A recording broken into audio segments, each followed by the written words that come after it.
Every night at exactly 2 a.m. Max, the family's loyal golden retriever, would stand outside little Lily's room and growl. Low, menacing, and unwavering. The house was silent, except for that one eerie sound. Her parents thought it was just a phase. Until one night, Lily screamed.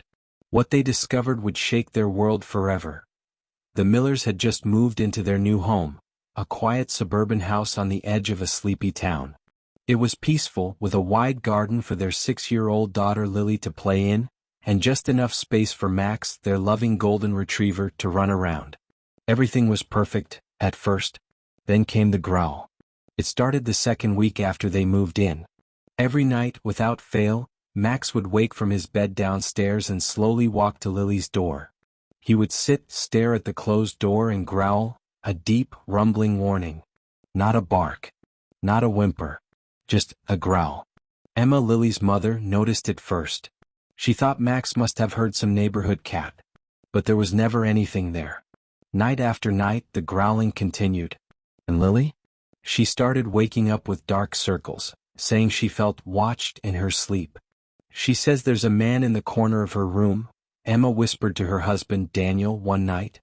She says he just stares at her. Daniel brushed it off. She's a child.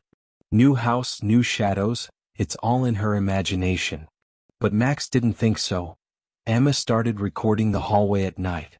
On the third night, at exactly 2:01 a.m., the footage showed Max rise from his sleep, ears up, eyes alert. He padded quietly to Lily's room, and froze. His back stiffened. He growled, and then something strange happened. He barked. For the first time. A loud, violent bark, and then silence. Emma rushed from her room. The hallway was cold. Too cold. Lily was crying. Max was outside her door, his hackles raised. Emma opened Lily's door.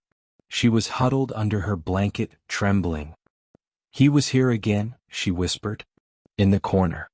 He said he's waiting. For what, sweetheart? Emma asked, heart pounding. Lily didn't answer. The next morning they visited a child psychologist, hoping it was just stress or imagination. But as Lily spoke to the doctor, Max sat outside the room, staring through the glass, his eyes never leaving her. He's protective, the doctor observed. Some dogs can sense emotional or physical danger. Maybe he's picking up on something none of us can. Daniel, finally growing uneasy, decided to check the house history. What he found chilled him. 15 years ago, a man had lived in that house. He had a history of mental illness. One night he broke into his own child's room, and never left. The child had died. The man had been taken away. But some believed he still lingered. Emma insisted they stay in a hotel that night. Daniel disagreed. Ghost stories don't scare me, he said. We've got Max. We're fine. That night the house was quieter than usual. 1:59 a.m. Max rose. 2 a.m. Growling. 2:01 a.m. Lily screamed. Emma and Daniel rushed in.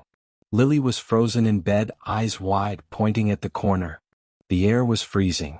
Max lunged at the air, barking violently. And then, the lamp in the corner crashed to the ground, on its own. Daniel finally believed. They brought in a priest the next day. The house was blessed. Sage was burned. Prayers were whispered. And Max. He sat near Lily, calm for the first time in weeks. That night there was no growl. No bark. No scream. Just sleep. But the story didn't end there. A week passed. Peace returned. Lily was laughing again. One sunny afternoon, Lily sat in the backyard with Max, hugging him tightly. Emma watched them from the kitchen window, smiling.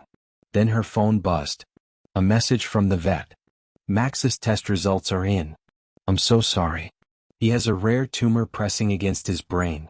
That's likely what's triggered his behavior changes. He has weeks at most. Emma's world spun. She rushed outside and hugged Max, tears streaming down her cheeks. He had been trying to protect them, with his final strength. Max grew weaker each day. But every night he insisted on sleeping at Lily's door. There were no more ghosts. No more shadows.